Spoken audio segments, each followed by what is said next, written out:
Hey hello, welcome to E student. So guys, हमने start किया था 2009 सीयूसीटी पेपर का सोल्यूशन करना।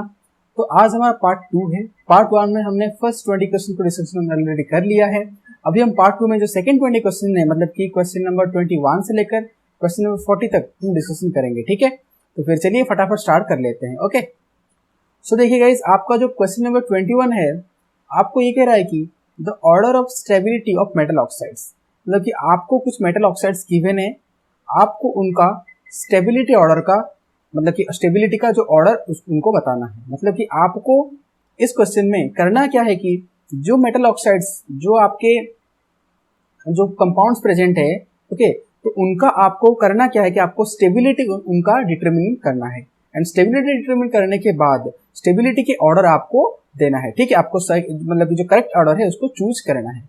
अगर हम यहाँ पर देखें क्या क्या गिवन है, आपको मैग्नीशियम ऑक्साइड गिवन है, एल्यूमिनियम ऑक्साइड गिवन है, क्रोमियम ऑक्साइड गिवन है एंड आयरन ऑक्साइड गिवन है। ठीक है, अभी ये आपका ये जो आयोनिक कंपाउंड्स होते हैं या ये जो कंपाउंड्स होते हैं, इनका स्टेबिलिटी जो है ये मेजर कैसे करें। ठीक है, यही तो फर्स्ट क्वेश्चन है कि मेजर कैसे करें। मेजर करने के बाद तो ऑर्डर पता चलेगा कि किसका ज्यादा स्टेबिलिटी है, किसका कम स्टेबिलिटी है। देखिए, हम ये जो आयोनिक कंपाउंड का जो स्टेबिलिटी है उसको मेजर कैसे करते हैं, दैट इज आपका लैटिस एनर्जी से। ठीक है, अगर जिसका लैटिस एनर्जी, ठीक है, लैटिस एनर्जी जो आपका एक रिलेशन क्या होता है कि आपका जो लैटिस एनर्जी है, ओके, मतलब कि ये तो लैटिस है ना, मैग्नीशियम ऑक्साइड एक लैटिस है, एल्यूमिनियम ऑक्साइड एक लैटिस होगा। ठीक है, तो ये जो lattice energy is directly proportional to आपकी स्टेबिलिटी। ठीक है, तो लैटिस एनर्जी क्या रहता है कि आपका स्टेबिलिटी से डायरेक्टली प्रोपोर्शनल रहता है। अभी जिस कंपाउंड का, मतलब कि जिस आपका जो कॉम्प्लेक्स का जितना ज्यादा लैटिस एनर्जी होगा, मतलब कि जितना ज्यादा लैटिस एनर्जी होगा वो उतना ही स्टेबिलिटी होगा। मतलब कि आपको अभी इंडिविजुअल लैटिस एनर्जी को कैलकुलेट करना है। ठीक है, अभी लैटिस एनर्जी कैलकुलेट करने का एक फॉर्मूला है, दैट इज हम कहाँ से कैलकुलेट करते हैं, दैट इज बॉर्न-लैंडे इक्वेशन। आपको ये पता है कि हम बॉर्न-लैंडे इक्वेशन से, ओके, बॉर्न-लैंडे इक्वेशन से हम लैटिस एनर्जी कैलकुलेशन करते हैं। अभी इसका फॉर्मूला क्या होता है, इसका फॉर्मूला होता है delta U is equals to minus N A okay, minus N A Z plus into Z minus E square Madelung constant A upon 4 pi epsilon not, okay, epsilon not then R not into n-1 upon n। तो ये आपका रहता है आपका born-Landé equation, मतलब कि lattice energy को calculate करने का फॉर्मूला। ये जो डेल्टा यू रहता है ये आपका लैटिस एनर्जी का जो साइन रहता है और ये आपका पूरा फॉर्मूला रहता है फॉर कैलकुलेशन। यहाँ से आप एक अंदाजा लगा सकते हो दैट ये जो डेल्टा यू है ये आपका डायरेक्टली प्रोपोर्शनल है आपका चार्ज के साथ। ठीक है, डायरेक्टली प्रोपोर्शनल है आपका चार्ज के साथ एंड इनवर्सली प्रोपोर्शनल है आपका किसके साथ, आपका रेडियस के साथ। इनवर्सली प्रोपोर्शनल है आपका रेडियस के साथ। मतलब कि यहां से हम एक कलेक्टिवली एक, मतलब कि जनरल फॉर्मूला यहाँ पर डिराइव कर सकते हैं, that is lattice energy, okay, lattice energy is proportional to charge upon radius. Okay, ये हम लिख सकते हैं चार्ज अपॉन रेडियस, मतलब कि चार्ज के साथ डायरेक्टली प्रोपोर्शनल एंड रेडियस के साथ inversely proportional.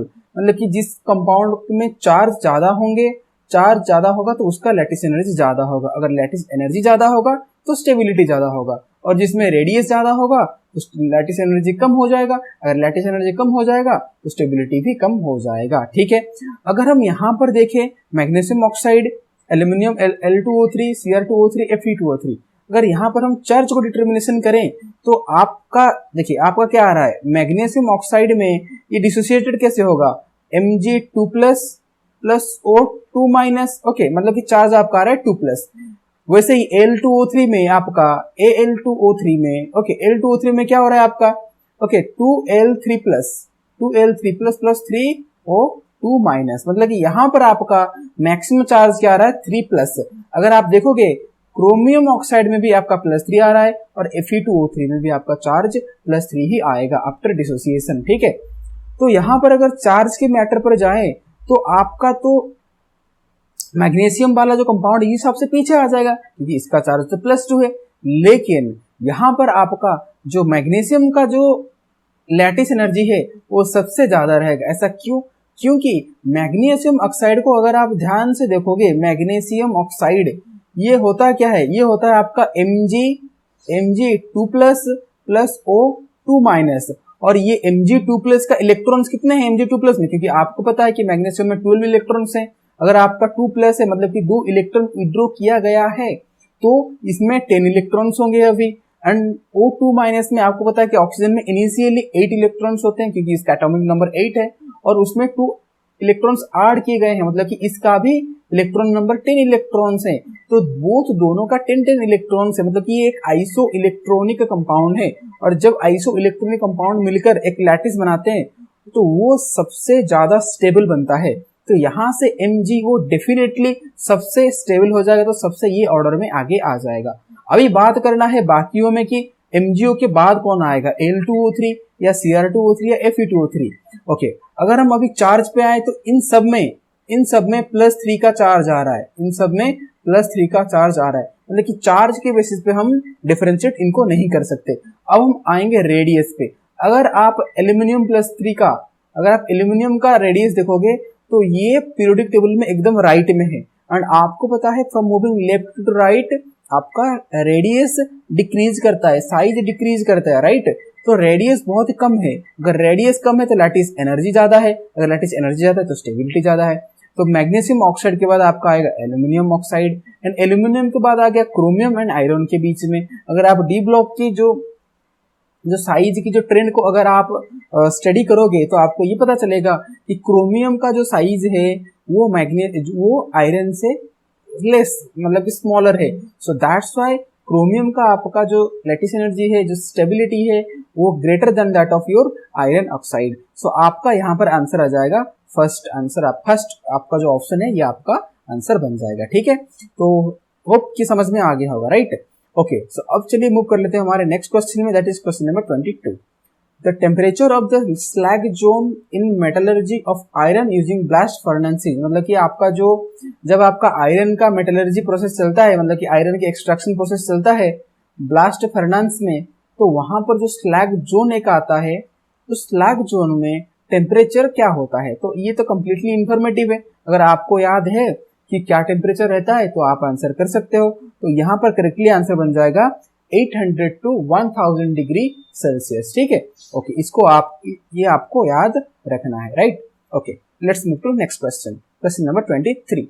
The function of FeOH3 in the contact process is, okay, iron hydroxide का FeOH का होल 3 का कंटैक्ट प्रोसेस में क्या फंक्शन है? To remove moisture, to remove dust particles, to remove arsenic impurity, to detect colloidal impurity. ठीक है, देखिए इसमें गाइज इसका ये भी इंफॉर्मेटिव है, इसका answer to remove arsenic impurity, मतलब कि जो आपका कंटैक्ट प्रोसेस होता है उनमें आपका आर्सेनिक इम्प्योरिटीज को रिमूव करने के लिए आपका आयरन ऑक्साइड, मतलब कि आयरन हाइड्रोक्साइड यूज किया जाता है। अब चलिए इसके ऊपर थोड़ा सा डिस्कशन कर लेते हैं। देखिए कंटैक्ट प्रोसेस पर डिस्कशन करेंगे, कंटैक्ट प्रोसेस क्या होता है। आपको पता है कि जो कंटैक्ट प्रोसेस है आपने बचपन में भी पढ़ा होगा, दैट इज कंटैक्ट प्रोसेस हम किस लिए यूज करते हैं, दैट इज मैन्युफैक्चर। ये क्या होता है, ये कौन सा प्रोसेस होता है, ये आपका होता है इंडस्ट्रियल, ये आपका रहता है industrial manufacture. Okay, industrial manufacture of H2SO4, मतलब कि सल्फ्यूरिक एसिड का मैन्युफैक्चर के लिए आपका कंटैक्ट प्रोसेस को यूज किया जाता है। अब इस प्रोसेस के दौरान होता क्या है कि जो आर्सेनिक इम्प्योरिटीज है, तो इसमें दौरान होता क्या है कि जो आर्सेनिक इम्प्योरिटीज हैं वो आ जाता है इस प्रोसेस के दौरान। ठीक है, आर्सेनिक इम्प्योरिटीज, और ये जो आर्सेनिक इम्प्योरिटीज हैं ये काफी क्या होता है, टॉक्सिक होते हैं, राइट। ये काफी टॉक्सिक या आप इसको पॉइजनस कह सकते हो। तो अगर ये काफी टॉक्सिक एंड पॉइजनस है तो ये ऑब्वियसली एनवायरनमेंट एंड लाइफ के तरफ ये क्या है, हार्मफुल है। तो इनको ये जो प्रोसेस है रिमूव करना काफी इंपॉर्टेंट है। तो इनको मतलब कि जो आर्सेनिक इम्प्योरिटीज को रिमूव करने के लिए आपका, मतलब कि इनको रिमूव करने के लिए ही आपका आयरन हाइड्रोक्साइड यूज होता है। अभी कैसे होता है, एक रिएक्शन भी इसका है, इसको भी आप देख के रखिए, क्या पता कि इसमें भी क्वेश्चन आ जाए। तो होता क्या है कि इसमें होता है कि आपका FeOH का होल 3 रहता है, ठीक है, जिसको ऐड किया जाता है आयरन सॉरी आर्सेनिक ऑक्साइड के साथ, right, 2S2O3 sorry arsenic SO3, ठीक है, 2SO3, ठीक है, आर्सेनिक ऑक्साइड के साथ इसको ऐड किया जाता है, ठीक है। तो ऐड करने के बाद होता क्या है कि इसमें होता क्या है कि ये आपका फॉर्म करता है 2FeSO3 प्लस 3 वाटर। तो इस तरीके का एक रिएक्शन आपका रहता है, राइट, इस तरीके का आपका एक रिएक्शन रहता है। तो इसी प्रोसेस में आपका ये FeOH का होल 3 जो है ये आर्सेनिक ऑक्साइड को, मतलब ये जो इम्प्योरिटीज है इसको FeSO3 के कॉम्प्लेक्स बना के इसको रिमूव कर लेता है। तो इसी रिएक्शन के थ्रू आपका जो आर्सेनिक इम्प्योरिटीज है कांटेक्ट प्रोसेस से रिमूव हो जाता है, ठीक है। तो आपका यहाँ पर आंसर बन जाएगा, दैट इज आपका FeOH3 जो है कांटेक्ट प्रोसेस में रिमूव करता है आर्सेनिक इम्प्योरिटीज को, ठीक है। आई होप कि आपको ये भी याद रह गया होगा कि कांटेक्ट प्रोसेस होता क्या है, इनमें क्या मैन्युफैक्चर होता है, that is H2SO4 sulphuric acid, okay, right, okay. So next move to next question. In which of the following NH3 is not used, okay, इनमें से कौन से प्रोसेस में आपका अमोनिया का यूज नहीं होता है, okay. Group reagent for the analysis of 4 group basic radical, group reagent for the analysis of 3 group basic radical, Tollens reagent and Nessler's reagent, ठीक है। तो इस क्वेश्चन को आंसर करने के लिए आपको टॉलेंस रिएजेंट क्या है, नेस्लर्स रिएजेंट क्या है, आपका जो बेसिक रेडिकल का एक टेबल रहता है कि बेसिक रेडिकल को जो डिटेक्शन करने के लिए हम क्या क्या ग्रुप रिएजेंट यूज करते हैं, वो आपको आना चाहिए। तो अगर हम यहाँ पर देखिए यहाँ पर आपका फर्स्ट ऑफ अगर हम डिस्कशन करें टॉलेंस रिएजेंट को, देखिए टॉलेंस रिएजेंट आपने ये तो आपका फेमस टेस्ट है कि इसमें हम करते क्या है कि आपका ये टेस्ट यूज किस लिए होता है, ये कार्बोनिल कंपाउंड का डिटेक्शन के लिए, ओके, एल्डिहाइड एंड कीटोन की डिटेक्शन के लिए ये यूज होता है। और इनमें जो रिएजेंट होता है टॉलेंस रिएजेंट, ये क्या होता है, ये आपका ये डाईअमीन सिल्वर हाइड्रोक्साइड, ये आपका टॉलेंस रिएजेंट रहता है, Ag अमोनिया का whole 2 OH minus plus water. इनको देने के बाद इनमें सिल्वर मिरर आपको दिखाई देता है, सिल्वर मिरर, और उसके साथ एसिड फॉर्म होता है। तो इस प्रोसेस में आप देख सकते हो यहाँ पर अमोनिया का यूज है, मतलब कि टॉलेंस रिएजेंट में अमोनिया प्रेजेंट है। एंड आपको क्वेश्चन ने पूछा है कि किस प्रोसेस में आपका अमोनिया का यूज नहीं हो रहा है, तो टॉलेंस रिएजेंट में तो हो रहा है, तो ये ऑप्शन नहीं हो सकता। अब अगर हम डिस्कशन करें नेस्लर्स रिएजेंट, देखिए नेस्लर्स रिएजेंट किस लिए यूज होता है, दैट इज ये नेस्लर्स एक टेस्ट होता है जो कि अमोनिया की डिटेक्शन करता है, अमोनिया का डिटेक्शन ये करता है। तो इसमें होता है क्या है कि तो इसमें भी आपका अमोनिया का यूज हो रहा है। आप देख सकते हो ये नेस्लर्स रिएजेंट है K2HgI4, जिसमें अमोनिया का एडिशन होकर पोटेशियम हाइड्रोक्साइड ये आपका एक ब्राउन प्रेसिपिटेट यहाँ पर दे रहा है। सो दैट मीन्स कि यहाँ पर भी अमोनिया का यूज है, तो नेस्लर्स रिएजेंट आंसर नहीं हो सकता। अभी अगर हम देखें fourth group basic radical and third group basic radical की जो डिटेक्शन का कि कौन से ग्रुप रिएजेंट यूज होता है, अगर हम देखें कि ये रहा आपका ग्रुप 3 और ये रहा आपका ग्रुप 4। तो ग्रुप 3 में जो आपकी बेसिक रेडिकल्स होते हैं वो एल्यूमिनियम एंड आयरन होते हैं, एंड इनके डिटेक्शन के लिए हम रिएजेंट क्या यूज करते हैं, दैट इज ग्रुप रिएजेंट आपका NH4OH in presence of NH4Cl। अभी NH4OH में तो ही आपका अमोनिया ही रहता है ना, तो NH4OH यहाँ आपका ग्रुप रिएजेंट है, मतलब कि इनमें अमोनिया प्रेजेंट है। अगर हम ग्रुप 4 में देखिए जो ग्रुप 4 में जो बेसिक रेडिकल्स होते हैं वो क्या होते हैं कि कोबाल्ट, निकेल, मैंगनीज, जिंक, ये सारे आपके ग्रुप रेडिकल्स होते हैं, और इनको डिटेक्शन करने के लिए H2S, okay, hydrogen sulphide in presence of ammonia मतलब NH4OH, ओके। तो यहाँ पर जो ग्रुप रेडिकल है वो तो H2S है, राइट, H2S है, तो यहाँ पर इसमें आपका अमोनिया नहीं है, ठीक है। मतलब कि आप ये कह सकते हो कि ग्रुप 4 बेसिक रेडिकल की डिटेक्शन में आपका अमोनिया यूज नहीं होता है। तो आपका यहाँ पर फर्स्ट आंसर, आपका करेक्ट आंसर बन जाएगा, that is group reagent for the analysis of 4 group basic radical, right. तो आई होप कि ये आपको क्लियर हो गया होगा, और आप ये टेबल जरा देख के रखना, ये टेबल काफी इंपॉर्टेंट है। बेसिक रेडिकल्स के डिटेक्शन का ये ग्रुप है, मतलब कि क्या क्या ग्रुप रिएजेंट यूज होते हैं, कौन से ग्रुप के बेसिक रेडिकल को डिटेक्शन करने के लिए, और ये आपका नेस्लर्स रिएजेंट का टेस्ट है, और ये आपका टॉलरेंस रिएजेंट का टेस्ट है, ठीक है। इनको आप देख के रखिएगा, ठीक है। Okay, next question 25। Argon is used in, argon आपका इनमें से कौन से प्रोसेस में यूज हो रहा है? In high temperature welding, in radiotherapy of treatment of cancer, in filling airships to obtain low temperature. देखिए यहाँ पर इसका करेक्ट आंसर है इन हाई टेम्परेचर वेल्डिंग। मतलब कि जो हाई टेम्परेचर जो वेल्डिंग का प्रोसेस होता है उनमें आपका आर्गन का यूज होता है। तो ऐसा क्यों है? हाई टेम्परेचर वेल्डिंग में क्यों हुआ? रेडियोथेरेपी मतलब कि ट्रीटमेंट ऑफ कैंसर में क्यों नहीं हुआ? फिलिंग ऑफ एयरशिप में क्यों नहीं हुआ? लो टेम्परेचर में क्यों नहीं हुआ? देखिए इन पीछे का एक रीजन है, और रीजन क्या है? रीजन ही आपका आर्गन का प्रॉपर्टी है। आपको पता है कि आर्गन की अगर हम प्रॉपर्टी का डिस्कशन करें तो आर्गन क्या होता है? आर्गन एक नोबल गैस होता है, आपको पता है आर्गन आपका एक नोबल गैस है। एंड जो एटमॉस्फेयर में ये काफी अब्यूंडेंटली मतलब कि बहुत ही ज्यादा परसेंटेज में ये प्रेजेंट रहता है। तो अब्यूंडेंटली ये आपका मिल जाता है। एंड अगर ये अब्यूंडेंटली मिल जाता है तो ये आपका क्या रहता है? ये आपका कॉस्ट इफेक्टिव रहता है या कॉस्ट फ्रेंडली रहता है, राइट? आप इसको अच्छे से अफोर्ड कर सकते हो इजीली। एंड आपका ये क्या रहता है? नोबल गैस है। नोबल गैस का आपको सबसे बड़ा प्रॉपर्टी ये है कि ये नॉन रिएक्टिव होते हैं। ये क्या होते हैं गाइस? ये नॉन रिएक्टिव होते हैं, मतलब कि ये नॉर्मली हाई टेम्परेचर पर भी ये रिएक्शन नहीं करते। तो इस वजह से हाई टेम्परेचर वेल्डिंग पर भी ये जो आर्गन है ये रिएक्टिव नहीं रहते हैं।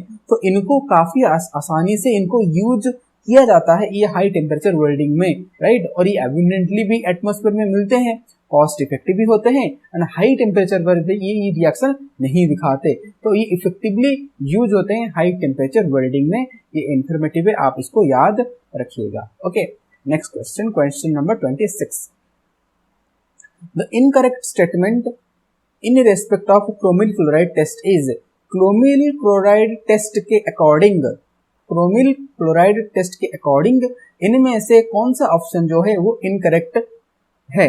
Formation of chromyl chloride, liberation of chlorine, formation of red vapour, formation of lead chromate.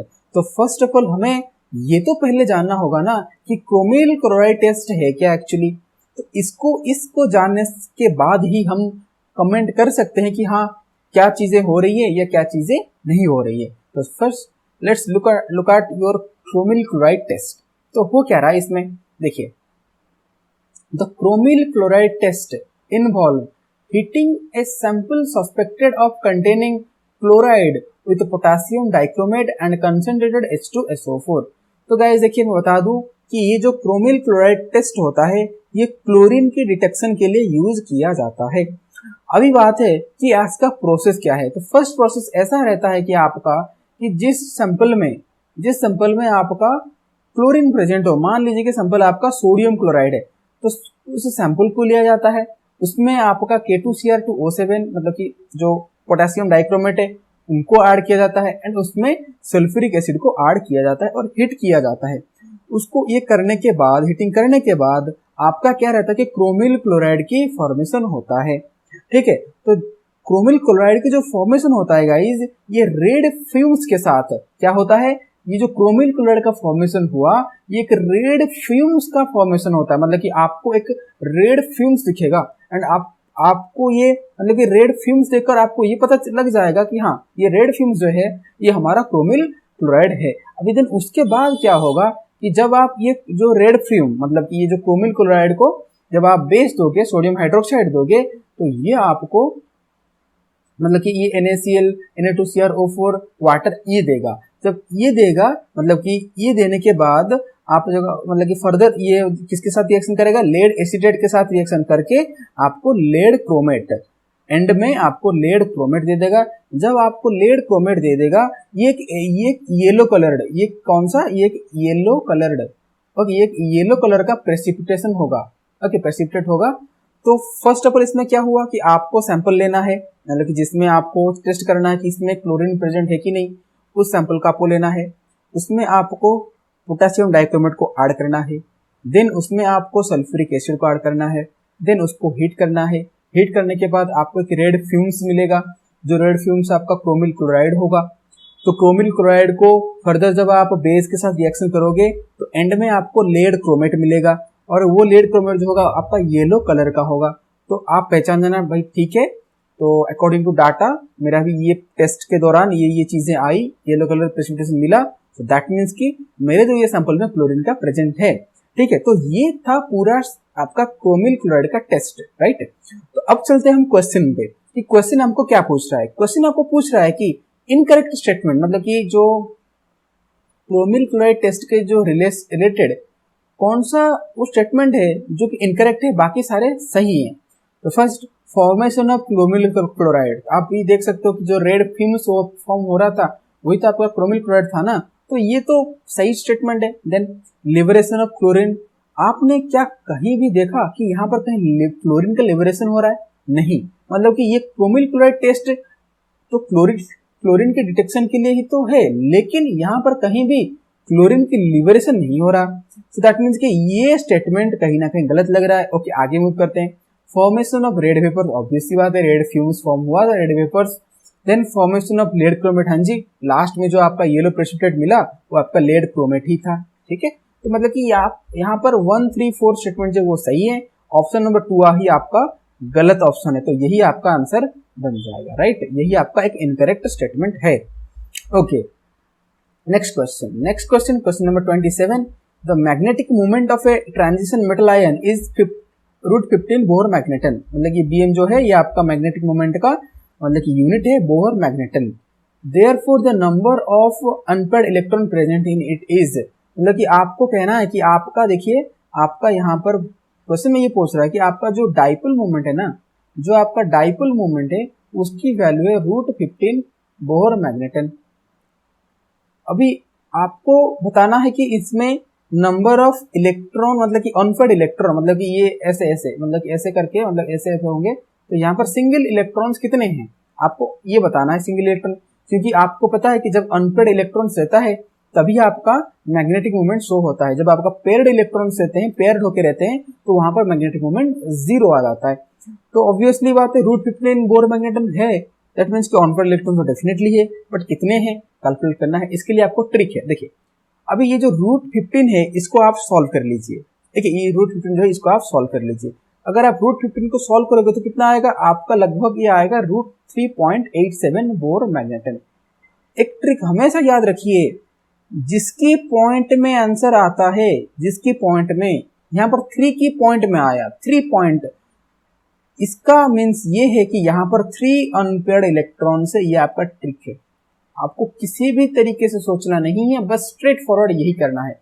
3.87 में आया, दैट मीन्स कि 3 अनपेयर्ड इलेक्ट्रॉन्स प्रेजेंट है। अगर मान लीजिए कि कुछ ऐसा आता कि 2.64, मतलब कि 2 अनपेयर्ड इलेक्ट्रॉन्स वहां पर प्रेजेंट है। 1 मतलब कि 5 पॉइंट समथिंग आया तो 5 इलेक्ट्रॉन्स प्रेजेंट है। अगर यहाँ पर आपका √15 का आंसर है 3.87, दैट मीन्स कि ये हमें ये इंडिकेशन कर रहा है कि यहाँ पर 3 अनपेयर्ड इलेक्ट्रॉन है और आपका आंसर ये बन जाएगा। ठीक है, आई होप कि आपको ये ट्रिक क्लियर हो गया होगा। नेक्स्ट क्वेश्चन नंबर 28 में मूव कर जाते हैं। 28 कह रहा है कि the IUPAC name of cobalt ammonia का होल 5 ONO2+ आयन इज, मतलब कि ये कॉम्प्लेक्स, ये जो कोऑर्डिनेशन कॉम्प्लेक्स है इसको आपका नेमिंग करना है। ओके, क्या क्या ऑप्शन में गिवन है?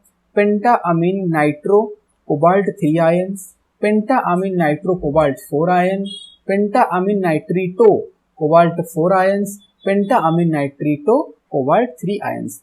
तो जो चारों ऑप्शन में अगर आप यहाँ से ऑब्जर्व करिएगा तो यहाँ पर बस दो फैक्टर पर ही यहाँ पर चेंजेस आ रहा है ऑप्शन में।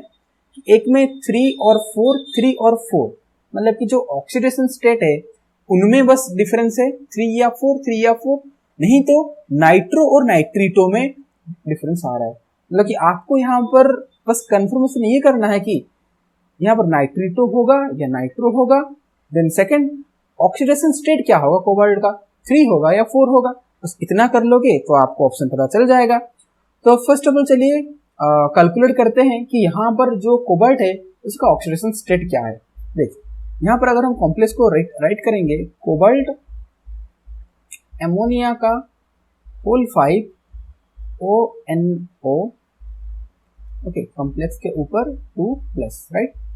अब अगर यहाँ पर हम कैलकुलेशन करें तो मान लीजिए कि कोबाल्ट की जो ऑक्सीडेशन स्टेट को हम X मान लेते हैं, प्लस ये तो आपका जीरो रहता है, मतलब कि ये न्यूट्रल लिगेंड है ना, तो अमोनिया, तो इसका तो चार्ज जीरो ही रहता है। देन जो ONO होता है इसका चार्ज क्या रहता है, ONO का, इसका -1 रहता है, मतलब कि ये -1 है इक्वल्स टू 2 है, मतलब कि 2 प्लस तो इक्वल्स टू 2 रहता है, आपका ये कैलकुलेशन मेथड रहता है। तो x इक्वल्स टू, जब ये -1 इस साइड में आएगा तो ये +1 हो जाएगा, आपको पता है, तो 2 + 1 इक्वल्स टू 3 आ गया। दैट मीन्स कि जो कोबाल्ट का जो ऑक्सीडेशन स्टेट है तो 3 है, मतलब जो 4 ब्रैकेट में जो 4 गिवन है, पहले आप उस ऑप्शन को आप कट कर दीजिए, बच्चे ये first and fourth.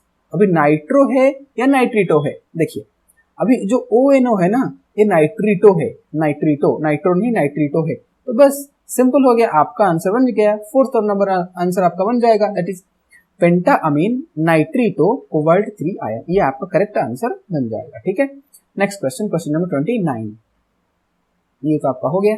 Next, the oxidation state of iron in the brown ring complex FeH2O का whole pipe NoSO4 is, okay, मतलब कि आपको बोल रहा है कि आपको वो ब्राउन रिंग कॉम्प्लेक्स गिवन है, Fe काफी फेमस कॉम्प्लेक्स है brown ring complex, Fe water का whole five NO, okay, NoSO4, ठीक है। अभी इसमें आपको बताना है कि जो आयरन का जो ऑक्सीडेशन स्टेट है, जब जैसे कि हमने यहाँ पर कोबाल्ट का ऑक्सीडेशन स्टेट को काउंट मतलब कि कैलकुलेशन किया, तो यहाँ पर आपको आयरन का जो ऑक्सीडेशन स्टेट है वो आपको कितना है, ये आपको कैलकुलेशन करके बताना है, राइट। अगर हम यहाँ पर कैलकुलेशन करेंगे तो SO4 है, SO4 का आपको पता रहता है कि SO4 जो है वो -2 में रहता है, तो अगर SO4 -2 है तो ऑब्वियसली जो स्फीयर है उसके ऊपर चार्ज क्या रहा होगा, 2+ रहा होगा, ठीक है। अभी आपको पता है अगर हम सेम कैलकुलेशन मेथड यूज करें, दैट इज x मान लें इसको, प्लस वाटर एक न्यूट्रल लिगेंड है तो इसके लिए इसका 0 रहेगा। देन अभी NO का क्या होगा, ये इस NO की चार्ज +1 है या -1 है, ये काफी कंट्रोवर्शियल रहता है। तो जो ब्राउन रिंग कॉम्प्लेक्स का जो टेस्ट से, मतलब कि जो साइंटिफिकल टेस्ट से रिसर्च, जो रिसेंट जो रिसर्च है, तो उनमें ये चला है कि आपका जो NO का जो यहाँ पर जो चार्ज रहता है जो लिगेंड का ब्राउन रिंग कॉम्प्लेक्स में स्पेशली, वो -1 रहता है। तो अगर यहाँ पर -1 रहेगा और यहाँ पर 2+ के लिए 2 रहेगा, तो यहाँ पर आपका ऑक्सीडेशन स्टेट ना आपको +3 मिल जाएगा, क्योंकि ये जब यहाँ पर जाएगा ये +1 पर ऐड हो जाएगा, तो आपको यहाँ पर ऑक्सीडेशन स्टेट आयरन की +3 मिल जाएगा। लेकिन आपको गूगल में या कई सारे बुक में भी आपको ये भी मिल सकता है कि आपको यहाँ पर ये आपको ये NO का +1 कर देंगे, तो यहाँ पर जब +1 उधर जाएगा -1 होकर, तो ये 2 - 1 +1 हो जाएगा, मतलब कि आयरन का +1। लेकिन ऐसा ये होता है नहीं, ठीक है। तो ये मतलब कि ये भी काफी बुक में दे देता है कि आयरन का जो ऑक्सीजन स्टेट है जो ब्राउन रिंग कॉम्प्लेक्स में वो +1 है, लेकिन ये गलत बात है। रिसेंट जो स्टडी है वो ये कहता है कि आपका जो ब्राउन रिंग कॉम्प्लेक्स में आपका जो आयरन का जो ऑक्सीडेशन स्टेट रहता है वो +3 में ही एग्जिस्ट करता है, और आयरन का +3 होने के लिए आपका जो NO का जो लिगेंड का जो चार्ज है वो -1 होना मैंडेटरी है, राइट। तो आप इसमें कंफ्यूज मत होइएगा, राइट। ओके, सो मूव कर लेते हैं हमारे नेक्स्ट क्वेश्चन में। तो यहाँ पर गाइस आपका यहाँ पर बन जाएगा ऑप्शन +3, ठीक है। Okay, next question, the correct statement with regard to H2+ and H2- is, okay, H2- is more stable than H2+, H2+ is more stable than H2-, both H2+ and H2- are equally stable, both H2+ and H2- does not exist। देखिए अभी इस question को हम कैसे answer करें। अभी आपको पूछ रहा है कि H2+ एंड H2- इनके बारे में आप स्टेटमेंट दीजिए कि कौन ज्यादा स्टेबल है, कौन कम स्टेबल है। अभी इसको सॉल्व करने के लिए आपको थोड़ा बहुत एमओटी आना चाहिए, क्योंकि ये बॉन्डिंग और एंटी बॉन्डिंग के रिगार्डिंग में ही, मतलब कि उसके रिलेशन में ही आपका ये आप आंसर कर सकते हो। देखिए, तो चलिए एमओटी ड्रॉ करते हैं हाइड्रोजन का। देखिए इन जनरल अगर आप हाइड्रोजन का, मतलब कि हाइड्रोजन की अगर मॉलिक्यूलर ऑर्बिटल डायग्राम अगर ड्रॉ करोगे, मॉलिक्यूलर डायग्राम, तो इनमें बस होता क्या है कि आपका जस्ट हाइड्रोजन की एमओडी में तो बस सिंपल एक रहता है, ऐसा करके आपका ऐसे करके रहता है। यहाँ पर एक हाइड्रोजन हो गया एंड यहाँ पर एक हाइड्रोजन हो गया, तो एक हाइड्रोजन एक ही इलेक्ट्रॉन रहते हैं, जो एक इलेक्ट्रॉन होकर यहाँ पर मतलब कि यहाँ पर दो इलेक्ट्रॉन ऐसे रहते हैं और बॉन्डिंग आपका बन जाता है। ठीक है, तो ये आपका एमओटी का मतलब कि हाइड्रोजन का जो मॉलिक्यूलर ऑर्बिटल डायग्राम है। अभी इनमें क्या कह रहा है कि एक में आपको कह रहा है कि H2 प्लस एंड एक में H2 माइनस। अगर H2 प्लस होगा, H2 प्लस मतलब कि ये जो सिस्टम्स है ना, एक हाइड्रोजन सॉरी एक इलेक्ट्रॉन को रिमूव कर दिया गया है, मतलब कि ये जो मॉलिक्यूलर ऑर्बिटल डायग्राम है ये कन्वर्ट होकर कुछ इस तरीके से देखने को मिलेगा। मतलब कि ये जो मॉलिक्यूलर ऑर्बिटल डायग्राम है ये कुछ इस तरीके से देखने को मिलेगा। मतलब कि जो यहाँ पर दो इलेक्ट्रॉन्स थे, अभी ये दो इलेक्ट्रॉन्स नहीं रहेंगे, मतलब कि यहाँ से एक इलेक्ट्रॉन जो है इसको गायब कर दिया गया है, मतलब कि यहाँ पर इसको विड्रॉ कर दिया गया है। H2 जो पहले था उसको H2 प्लस कर दिया गया है, राइट। तो अभी जो बॉन्डिंग ऑर्बिटल्स में, क्योंकि ये आपका रहता है बॉन्डिंग मॉलिक्यूलर ऑर्बिटल एंड ये आपका रहता है anti bonding molecular orbital ABMO, right. तो अभी बॉन्डिंग मॉलिक्यूलर ऑर्बिटल्स में आपका एक ही इलेक्ट्रॉन प्रेजेंट है, ओके, वन इलेक्ट्रॉन आपका प्रेजेंट है। अब अगर हम यहां से देखें H2 माइनस के लिए, इसका मतलब क्या है कि हाइड्रोजन में आपका एक इलेक्ट्रॉन का एक्स्ट्रा एडअप किया गया है, मतलब कि आपका इस सिस्टम में मतलब ये डायग्राम में एक इलेक्ट्रॉन का एडिशन हो जाएगा। अगर ये एडिशन एक हो जाएगा तो आपको ये मॉलिक्यूलर ऑर्बिटल जो डायग्राम है ये आपको इस तरीके को देखने को मिल सकता है। दैट इज यहाँ पर तो दो इलेक्ट्रॉन्स थे, यहाँ पर एक इलेक्ट्रॉन आ जाएगा। अब ये ABMO में एंटी बॉन्डिंग मॉलिक्यूलर ऑर्बिटल्स में एक इलेक्ट्रॉन आ गया। अभी आपको ये क्वेश्चन में पूछ रहा है कि आपको स्टेबिलिटी के ऊपर कमेंट करना है। अब स्टेबिलिटी को कमेंट करने के लिए चलिए बॉन्ड ऑर्डर एक कैलकुलेशन कर लेते हैं, क्योंकि bond order is directly proportional to stability. आपको पता है दैट इज जो बॉन्ड ऑर्डर होता है वो डायरेक्टली प्रोपोर्शनल टू स्टेबिलिटी होता है। एंड हम मॉलिक्यूलर ऑर्बिटल डायग्राम से काफी अच्छे से बॉन्ड ऑर्डर को कैलकुलेशन कर सकते हैं। क्या रहता है बॉन्ड ऑर्डर का calculation? Bond order equals to bonding molecular orbital, bonding BMO electron, number of BMO electron minus number of ABMO electrons whole divided by 2। अभी अगर हम इस फॉर्मूला को अप्लाई करके H2 plus and H2 minus के लिए bond order calculate करेंगे तो चलिए first of all H2 plus के लिए कैलकुलेट कर लेते हैं। Bond order equals to bonding molecular orbital में कितने इलेक्ट्रॉन्स हैं? 1 इलेक्ट्रॉन्स हैं, ओके 1 इलेक्ट्रॉन्स हैं। और एंटीबॉन्डिंग में कितने हैं? 0 है, तो 1 माइनस 0/2 दैट इज 0.5 आ गया, राइट। ओके, अगर हम एंटीबॉन्डिंग के लिए कैलकुलेट करें यहाँ पर तो यहाँ पर क्या आ जाएगा bond order? Bond order equals to bonding में आपका 2 इलेक्ट्रॉन्स हैं तो 2 माइनस एंटीबॉन्डिंग में आपका एक ही इलेक्ट्रॉन्स है अपॉन 2, तो यहाँ पर 2 माइनस 1/2 दैट इज 0.5। तो यहाँ पर तो बॉन्ड ऑर्डर सेम आ गया। दैट मीन्स कि स्टेबिलिटी तो दोनों की सेम है, लेकिन ऐसा नहीं होगा। क्यों? क्योंकि आपका जो H2 प्लस में जो इलेक्ट्रॉन्स है ना ये एंटी बॉन्डिंग में नहीं गया है, लेकिन आपका H2 माइनस में एक इलेक्ट्रॉन आपका एंटी बॉन्डिंग में गया है। भले ही बॉन्ड ऑर्डर सेम हो, लेकिन एक इलेक्ट्रॉन H2 माइनस में एंटी बॉन्डिंग में गया है, और एंटी बॉन्डिंग में जब इलेक्ट्रॉन जाता है वो काफी अनस्टेबल रहता है। तो इस वजह से यहाँ पर आंसर क्या बन जाएगा?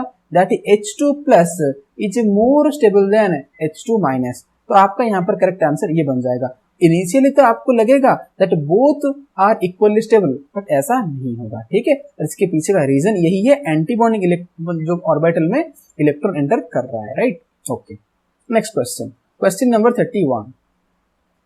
Arrange the following in the increasing order of the bond order.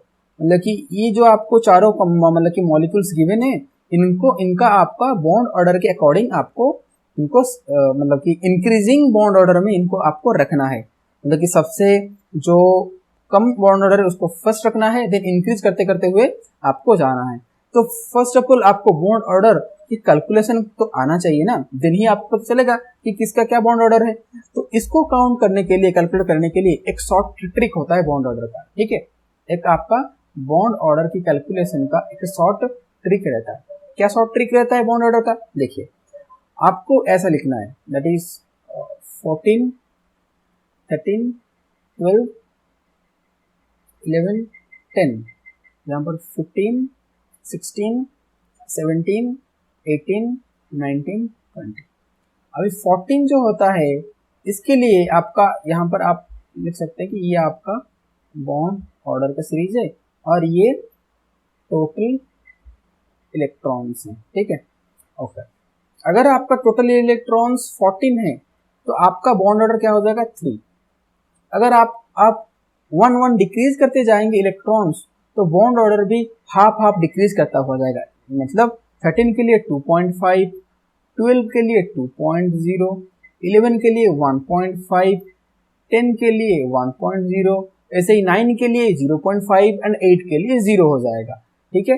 15 के लिए अभी आपने जिसे डिक्रीज करते हुए गए थे तो 5.5 डिक्रीज होता हुआ गया था। सेम ही जब आप 14 से आप इंक्रीमेंट करते हुए जाएंगे 1 इलेक्ट्रॉन, वैसे सेम तरीके से आपका घटते हुए जाएगा हाफ, मतलब कि 15 के लिए आपका हो जाएगा 2.5, 16 के लिए हो जाएगा 2.0, 17 के लिए 1.5, 18 के लिए 1.0, 19 के लिए 0.5 एंड 20 के लिए आपका 0 हो जाएगा। तो गाइज ये आपका बॉन्ड ऑर्डर का एकदम ट्रिक है। अब इसको अप्लाई करते हुए हमें आंसर करना है उस क्वेश्चंस का। उनमें पहले देख लेते हैं कि क्या क्या गिवन है। O2, O2 plus, O2 minus, O2 that is क्या गिवन है, O2 2 माइनस। ओके, देन इनका अभी हमें काउंट करना है। तो क्वेश्चन पेपर काफी ब्लरी है एंड वाइटी है, तो इस वजह से क्वेश्चन को विजिबल करना थोड़ा मुश्किल हो रहा है। तो फर्स्ट है O2।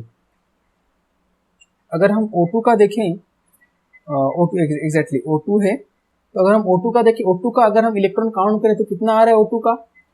अभी अगर हम O2 का काउंट करेंगे तो O2 का आ रहा है 8 प्लस 8, मतलब कि एक ऑक्सीजन का 8 इलेक्ट्रॉन्स होते हैं तो टोटल 16 इलेक्ट्रॉन, 16। तो 16 के लिए क्या बॉन्ड ऑर्डर आ जाएगा 2.0, ओके 2.0 आ जाएगा। अभी देन है आपका O2 प्लस। O2 प्लस मतलब कि 16 से आपको एक इलेक्ट्रॉन कम करना है, मतलब कि 15। तो 15 के लिए क्या आ रहा है कि दैट इज 2.5, सही है, ज्यादा हो गया। देन O2 माइनस, माइनस मतलब कि ऑक्सीजन जो 16 इलेक्ट्रॉन्स था इसमें और एक इलेक्ट्रॉन को ऐड करना है, मतलब कि 17। तो 17 करोगे तो आपका बॉन्ड ऑर्डर 1.5 आ रहा है। Then O2 2 minus, right, O2 2 minus. तो 2 माइनस है तो 2 इलेक्ट्रॉन ऐड करना है, मतलब कि 18 बन जाएगा, तो 1.0। तो अगर हम यहाँ पर जो बॉन्ड ऑर्डर की इंक्रीजिंग ऑर्डर में अगर हम यहाँ पर ऑर्डर बनाएं तो सबसे कम किसका है, सबसे कम है O2 2 माइनस का, देन आएगा किसका O2 माइनस का, देन आ रहा है आपका O2 का, एंड देन आपका आ रहा है O2 प्लस का। तो चेक कर सकते हो आप इसी ऑर्डर में किसका है, कौन से ऑप्शन में। अभी आप देख सकते हो कि इस ऑर्डर में आपका ये जो ऑप्शन नंबर 3 है ना, इस ऑर्डर में इसमें आपका आंसर दिया है। तो आपका ये ऑप्शन नंबर 3 आपका बन जाएगा correct answer to this question. तो अब गाइस चलते हैं, हम मूव कर देते हैं हमारे नेक्स्ट क्वेश्चन में, दैट इज क्वेश्चन नंबर 32। तो 32 आपको कह रहा है कि 2 gram of A radioactive sample having half life of 15 days was synthesized on 1st June 2009. The amount of the sample left behind on 1st March 2009 कितना, okay, including both the days given. Okay, मतलब कि question काफी simple है, तो बस आपको समझना है। मतलब कि ये कह रहा है कि आपका एक 2 ग्राम का एक सैंपल है, मतलब कि एक सैंपल है जिसका जो ओरिजिनल वेट है वो 2 ग्राम है, मतलब कि ओरिजिनल वेट मतलब कि इनिशियल वेट है वो 2 ग्राम है, ओके। एंड देन इसका हाफ लाइफ कितना है, इसका हाफ लाइफ है 15 डेज, मतलब कि हर 15 डेज के बाद ये अपनी जो ओरिजिनल जो वेट का हाफ हो जाएगा, आधा हो जाएगा। मतलब कि इनिशियल अगर वो 2 ग्राम से तो 15 डेज के बाद वो 1 ग्राम हो जाएगा, ओके। अभी ये कह रहा है कि ये जो सिंथेसाइज्ड हुआ ये 1 जनवरी 2009 को हुआ, 1 जनवरी 2009 को ये सिंथेसाइज्ड हुआ। मतलब कि 1 जनवरी 2009 को जो इसका वेट रहा होगा वो 2 ग्राम रहा होगा, क्योंकि वो रिसेंटली सिंथेसाइज्ड है, ओके। देन आपको कह रहा है कि उस सैंपल को मतलब कि लेफ्ट बिहाइंड कर दिया, मतलब कि छोड़ दिया गया एक 1 मार्च तक। तो उस तक मतलब जब 1 मार्च होगा तब आपका सैंपल में कितना वेट रह गया होगा, ठीक है। तो इसको आप, ये तो काइनेटिक्स का क्वेश्चन है, चलिए करते हैं कैलकुलेशन। देखिए तो गाइस इसमें क्या है, आपका जो इनिशियल है ना, जो A0 है, इनिशियल जो वेट है वो आपका कितना है, आपका 2 ग्राम है। अभी आपका टी हाफ कितना है, टी हाफ आपका है 15 डेज, ठीक है, 15 डेज है।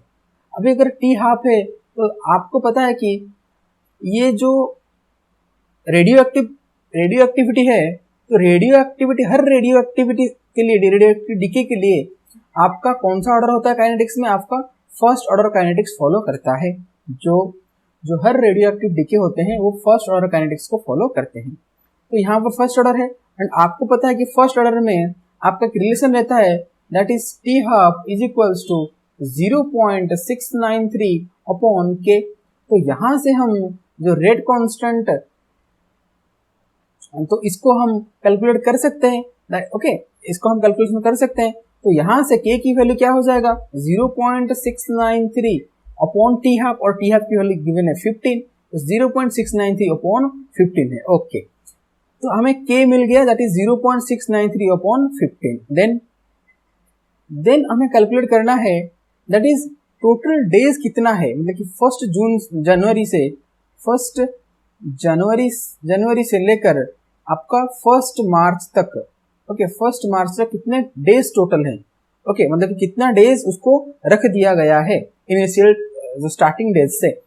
अगर आपका स्टार्टिंग डेज 1 जनवरी है तो कैलकुलेट कीजिए 1 जनवरी से लेकर आपका 31 जनवरी तक, क्योंकि जनवरी जो मंथ वो 31 डेज का होता है, मतलब कि जनवरी के लिए आपका 31 डेज है।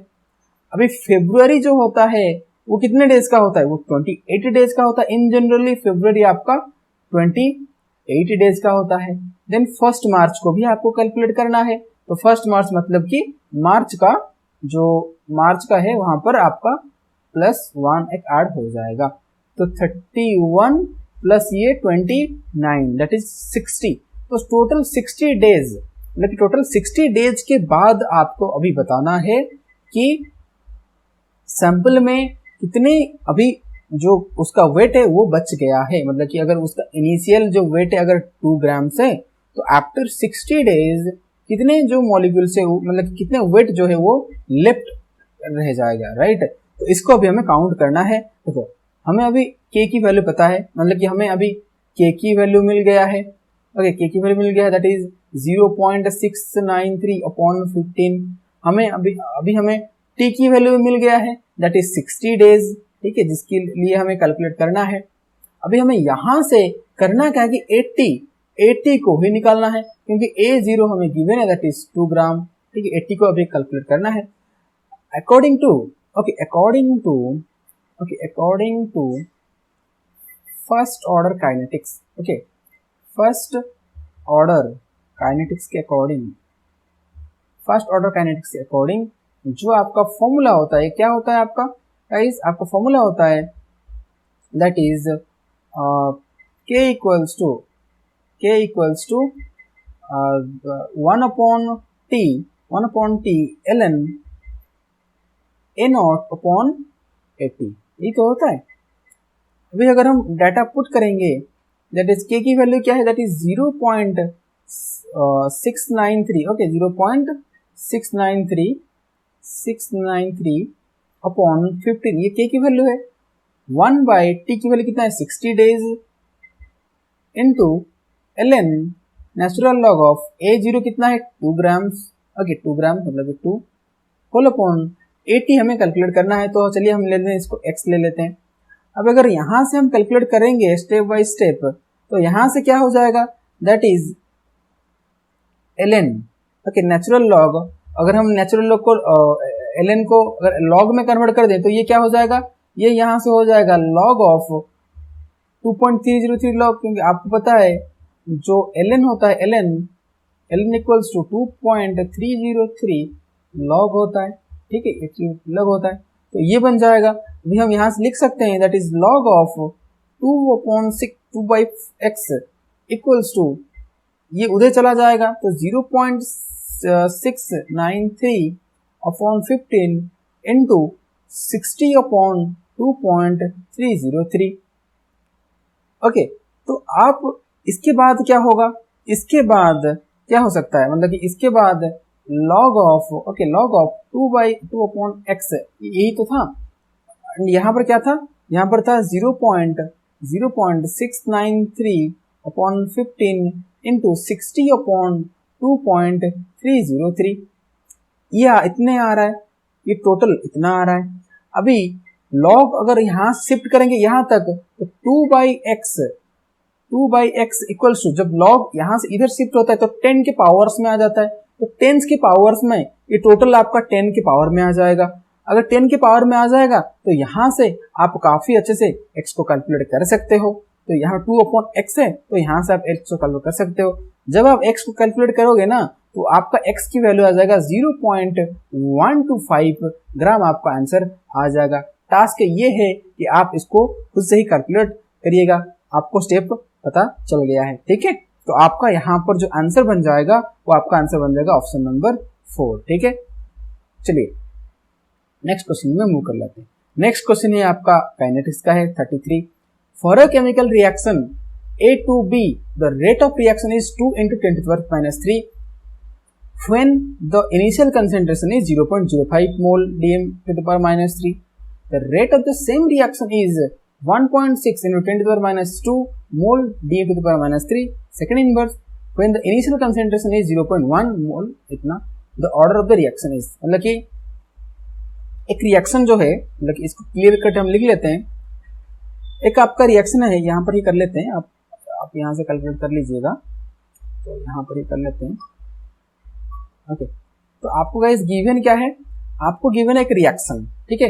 रिएक्शन क्या है कि A to B जा रहा है एंड आपको इनिशियल कंसेंट्रेशन डिफरेंट के लिए आपका डिफरेंट रेट आपको दे रहा है। मतलब कि एक रिएक्शन जो है आपका रिएक्शन आपका है A gives rise to B, ये आपका रिएक्शन है।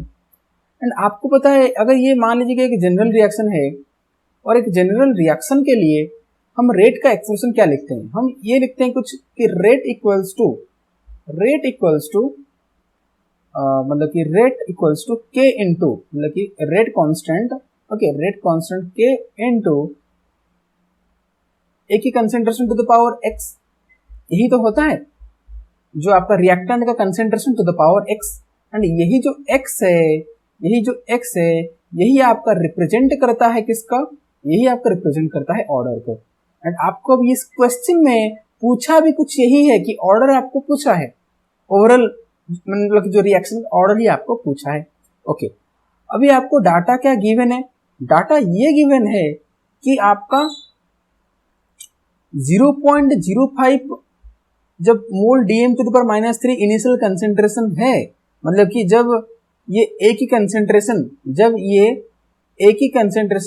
0.05 है तब आपका जो रेट है ना, मतलब कि अगर हम ऐसा कुछ रिप्रेजेंट करें इसको, अगर हम कुछ इस तरीके से रिप्रेजेंट कर सकते हैं दैट जब आपका रेट, अभी देखो रेट कितना गिवन है 2 × 10⁻³ okay, 2 × 10⁻³ equals to K into A का गिवन है 0.05 टू द पावर x, मतलब कि 2 × 10⁻³ इक्वल टू K, मतलब कि जब आपका जो A की कंसेंट्रेशन है 0.05 होगा तभी आपका रेट जो है 2 × 10⁻³ होगा। इसको मान लेते हैं हम इक्वेशन 1। अभी सिमिलरली क्या गिवन है, सिमिलरली गिवन है कि 1.6 × 10⁻² okay, 1.6 × 10⁻² equals to K into 0.1 to the power x, इसको मान लेते हैं इक्वेशन 2। अभी ये जो दो इक्वेशन को यूज करते हुए हमें यहाँ पर ये x की वैल्यू को कैलकुलेट करना है, क्योंकि यही जो x की वैल्यू है यही आपको ऑर्डर की वैल्यू है, राइट। तो इसको हम ऐसे करते हैं that is equation 1 upon equation 2 कर लेते हैं, या इक्वेशन 2 अपॉन इक्वेशन 1 कर लेते हैं, तो हमें ये आंसर मिल जाएगा। मान लीजिए कि इक्वेशन 1 अपॉन इक्वेशन 2 कर लेते हैं, that is K into 0.05 okay to the power x upon K into 0.1 to the power x equals to, यहाँ पर क्या वैल्यू था 2 × 10⁻³ अपॉन 1.6 × 10⁻²। अब यहाँ से K से K कट गया, ठीक है, K से K तो कट जाएगा, देन आपका ये आ रहा है। अभी अगर आप यहाँ से कैलकुलेट करोगे तो 0.1 एंड ये 0.5, तो अभी हम इसको कुछ इस तरीके से लिख सकते हैं, that is 0.05 upon 0.1 whole to the power x okay equals to आपका यहाँ से कैलकुलेशन में क्या आ जाएगा, दैट इज अगर आप यहाँ से कैलकुलेट करोगे तो आपका यहाँ पर ये 10⁻³ जो है, ये 10⁻² जब ऊपर जाएगा ना तो आप क्या हो जाएगा, यहाँ पर 2 इंटू 10⁻³ एंड ये ऊपर जब आ जाएगा तो ये 10⁻² हो जाएगा। देन उसके बाद नीचे आपका है 1.6, तो 10⁻³ ये 10⁻², दैट इज यहाँ से आ जाएगा आपका 10⁻⁻1। सो दैट मीन्स कि ये 10⁻⁻1 जब नीचे आ जाएगा तो ये इंटू 10 बन जाएगा, तो 1.6 इंटू 10 दैट मीन्स कि आपका यहाँ पर 16 बन जाएगा।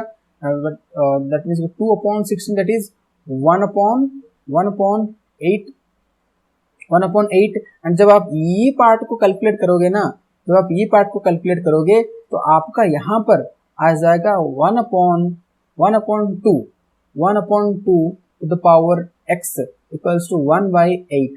जब आप इसको रेसिप्रोकल कर दोगे, मतलब कि आपको अगर रेसिप्रोकल करना है, दैट इज यहाँ से क्या आ जाएगा, that is 2/x equals to 2 to the power x equals to 8 and 8 का मतलब क्या है कि 2 to the power 3 होता है। दैट मीन्स कि जो x की वैल्यू है ना वो 3 है। so दैट मीन्स कि आपका जो ऑर्डर है ना, ऑर्डर, वो आपका ऑर्डर की वैल्यू क्या है, आपका थर्ड ऑर्डर रिएक्शन है ये, राइट, ये आपका थर्ड ऑर्डर रिएक्शन है, ठीक है, ओके। तो आई होप कि आपको ये क्वेश्चन जो है आपको क्लियर हो गया होगा। मेनली कैलकुलेशन में कुछ नहीं है, बस आपको किस मेथड में करना है, क्वेश्चन को कैसे स्प्लिट आउट करके, मतलब कि पार्ट 2 वेज करके क्वेश्चन को समझना है पहले, देन आपको आंसर, मतलब कि आंसर तक पहुंचने में काफी आसानी हो जाएगा, ठीक है, ओके। तो फटाफट मूव कर लेते हैं next question, that is question number 34। For the decomposition of A compound AB at 600 kelvin the following data were obtained. ठीक है, जब 600 केल्विन में ये डाटा ऑब्टेन किया गया, दैट इज जब AB का कंसेंट्रेशन 0.20 था, तब उसका रेट कुछ ये था, तो 0.40 कंसेंट्रेशन के लिए कुछ ये रेट था, 0.60 कंसेंट्रेशन के लिए कुछ ये रेट आपका था। तो आपको पूछ रहा है कि order of the decomposition of AB, मतलब इस रिएक्शन के लिए आपका जो ऑर्डर है वो ऑर्डर क्या है, तो सेम ही है, मतलब कि आपको इनिशियल कंसेंट्रेशन गिवन है एंड आपको रेट गिवन है एंड आपको ऑर्डर कैलकुलेशन पूछ रहा है, मतलब कि प्रीवियसली हमने जैसे ही कैलकुलेशन किया सेम ही तरीके से अभी एक बार और कैलकुलेशन करना है। किसी भी दो डाटा को आप पिकअप कर लीजिए, मान लीजिए कि हम फर्स्ट एंड सेकेंड डाटा को पिकअप कर लेते हैं, सेमी प्रोसेस में लिख लेंगे एक बार और आंसर हमारा निकल जाएगा। मतलब कि अगर हम सेमी वे में कैलकुलेशन करें, दैट इज फर्स्ट हमें दिया है 0.20, क्योंकि आपको पता है कि रेट एक्सप्रेशन क्या होता है, that is rate equals to k into a to the power x and हमें कैलकुलेशन करना है ये ऑर्डर x। तो अभी रेट क्या दिया है, रेट फर्स्ट में आपको रेट दिया है 2.75 × 10⁻8, okay, 2.75 × 10⁻8 equals to k into 0.20, okay, yes right, 0.20 concentration to the power x। मान लीजिए कि इसको सेम इक्वेशन 1। नेक्स्ट आपको क्या गिवन है, नेक्स्ट आपको गिवन है 11.0 × 10⁻8, दैट इज सेकेंड जो गिवन है 11.0 into 10 to the power -8 equals to k into 0.40 to the power x। इसको मान लेते हैं इक्वेशन 2। अभी सेम करते हैं, इक्वेशन 1 अपॉन इक्वेशन 2 करते हैं, that is k into 0.20 to the power x upon k into 0.40 to the power x equals to आपको आ जाएगा 2.75 into 10 to the power -8 upon 11.0 into 10 to the power -8। अभी 10 to the power -8 10 to the power -8 cut जाएगा, right, ये तो दोनों cut जाएंगे। अब यहाँ से k कट जाएंगे, तो अगर k कट जाएंगे तो बस इतना ही रहेगा एंड इसको हम कलेक्टिवली लिख सकते हैं, that is 0.20 okay upon 0.40 whole to the power x equals to 2.75 upon 11.0। अभी 0.20 एंड 0.40 ये कट के आपका क्या आ जाएगा, ये कटने के बाद आपका आ जाएगा 1.2, इतना आ जाएगा, राइट। अभी अगर हम इसको रेसिप्रोकल कर दें तो आपका ये आ जाएगा 2 to the power x equals to 11.0 upon 2.75 आपका ये आ जाएगा। ठीक है, तो ये आ जाएगा आपका कितना 11.0 अपॉन 2.75 जब आप करोगे। ठीक है, तो ये गाइस आपका आ जाएगा 4 आ जाएगा। एंड 4 का मीनिंग क्या है कि 2 टू द पावर 2, मतलब कि आपका 2 to the power x equal to 2 to the power 2, और दैट मीन्स कि आपका x की वैल्यू कितना है 2 है, मतलब कि आपका जो ऑर्डर है आपका सेकंड ऑर्डर है, तो आपका यहाँ पर आंसर बन जाएगा ऑप्शन नंबर 2। ठीक है, तो चलिए नेक्स्ट क्वेश्चन में कर लेते हैं। नेक्स्ट क्वेश्चन आपका है क्वेश्चन नंबर 35। ठीक है, 35 का आपको कह रहा है कि the rate equation for a reaction a gives rise to b, a gives rise to b आपका एक रिएक्शन है जिसके लिए आपका ये रेट एक्सप्रेशन है, that is rate equals to k into a to the power 0। अच्छा, ए टू द पावर 0 मतलब कि आपका जो ऑर्डर है ना, आपका जो ऑर्डर है वो 0 है, मतलब कि ये आपका एक 0 ऑर्डर रिएक्शन है। ठीक है, 0 ऑर्डर रिएक्शन है। If the initial concentration of the reactant is a moles to the power dmq, मतलब कि अगर आपका ये a0 जो है इसकी वैल्यू अगर a है, a mole to the power dm to the power -3, the half life period of the reaction is, तो आपको t हाफ की कैलकुलेशन पूछ रहा है। एंड आपको पता है कि जीरो ऑर्डर के लिए जो t हाफ का जो फॉर्मूला रहता है वो रहता है initial concentration a0 upon 2 into rate constant, मतलब कि a0 बाई 2k। अभी a0 आपको गिवन है दैट इज a, मतलब कि यहाँ पर अगर हम a की वैल्यू पुट कर दें तो आपको बस आंसर मिल जाएगा that is a upon 2k। कहाँ पर गिवन है? ऑप्शन नंबर 3 पर, तो ऑप्शन नंबर 3 आपका बन जाएगा करेक्ट आंसर। नेक्स्ट क्वेश्चन में मूव कर जाते हैं, क्वेश्चन नंबर 36। क्वेश्चन नंबर 36 आपको कह रहा है, ये काफी इंपोर्टेंट क्वेश्चन है। ओके, मोल कंसेप्ट से ये क्वेश्चन है, दैट इज 30 cc, मतलब कि देखो यहाँ पर आपको 30 cc गिवन है, cc मतलब कि क्यूबिक सेंटीमीटर, मतलब कि सेंटीमीटर क्यूब, और सेंटीमीटर क्यूब ही आपका होता है मिलीलीटर ml, तो आपको आप यहाँ पर डायरेक्टली मिलीलीटर को यूज कर सकते हो। That is 30 ml of m/3 HCl, 20 ml of m/2 HNO3 and 40 ml of m/4 NaOH solution are mixed and the volume was made up to 1 dmq। अभी dmq क्या होता है? जैसे सेंटीमीटर क्यूब आपका मिलीलीटर हुआ तो dmq आपका होता है 1 लीटर, मतलब कि इन जो तीनों जो वैल्यू है इनको एडअप करके 1 लीटर का सोल्यूशन बनाया गया। एंड आपको पूछा ये जा रहा है कि जो रिजल्टिंग सोल्यूशन है, जो 1 लीटर का सोल्यूशन है, उसका ओवरऑल पीएच क्या है।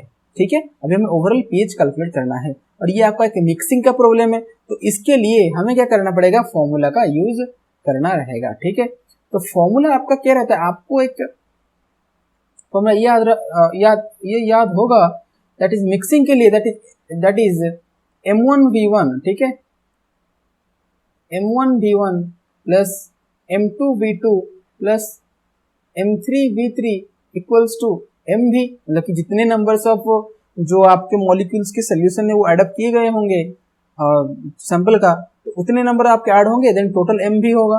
ठीक है, तो यहाँ पर अगर हम देखें, यहाँ पर अगर हम इसको फर्स्ट काउंट करें HCl को, तो HCl का जो M1 है ना, जो M1 है, अगर हम यहाँ से डाटा फर्स्ट लिख लेंगे, M1 क्या है? M1 मतलब कि जो आपका कंसेंट्रेशन है, मोलैरिटी है, मोलैरिटी क्या है? m/3, सॉरी 1/3, मतलब कि 1/3 मतलब 0.33 molar, 0.33 molar. Okay, and V1 क्या है? V1 आपका है, V1 आपको गिवन है 30 cc, मतलब कि 30 cc मतलब कि 30 मिलीलीटर आपको गिवन है। लाइक M2 क्या है?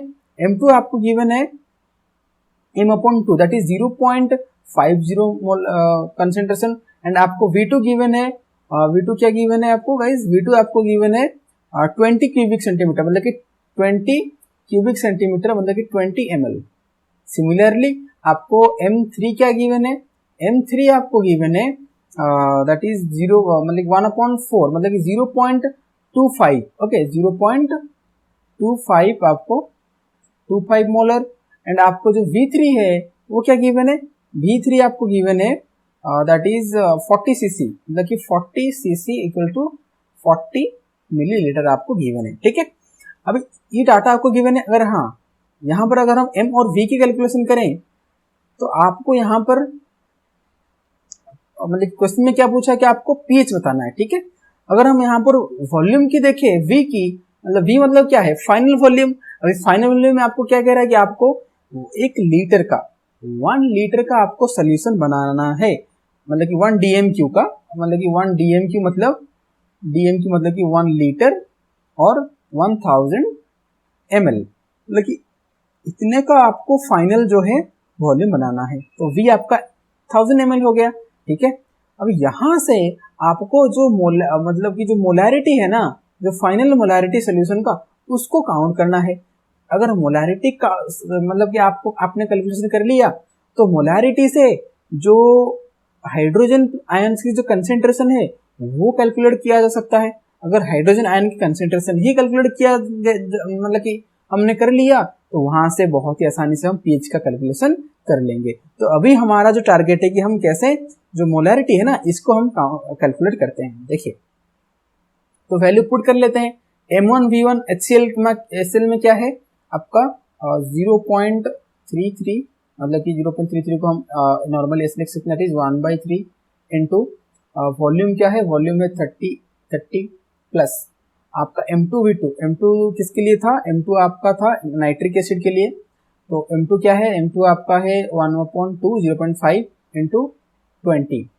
अभी यहाँ पर ही आप गलत कर दोगे, इन जनरली आप यहाँ पर ऐड कर लोगे, लेकिन आपको ये पता है कि ये आपका सोडियम हाइड्रोक्साइड है, ये बेस है, तो ये ऐड नहीं होगा। ये जो एसिडिक सोल्यूशन को ना ये न्यूट्रलाइज कर लेगा आपका, क्योंकि ये बेस है। अगर यहाँ पर भी एक एसिड होता तो आप ऐड करते, लेकिन आपको यहाँ पर माइनस करना पड़ेगा, क्योंकि ये तो कुछ हद तक न्यूट्रलाइज कर देगा, ठीक है। तो आपको यहाँ पर माइनस करना होगा, minus that is 1/4, okay, minus 1/4 into 40 ml equals to आपका रहेगा यहाँ पर 1 लीटर, मतलब कि 1000 ml, 1 लीटर मतलब कि आप 1000 ही मान लीजिए, हम मिलीलीटर में ले रहे हैं, 1000 इंटू मोलैरिटी, राइट।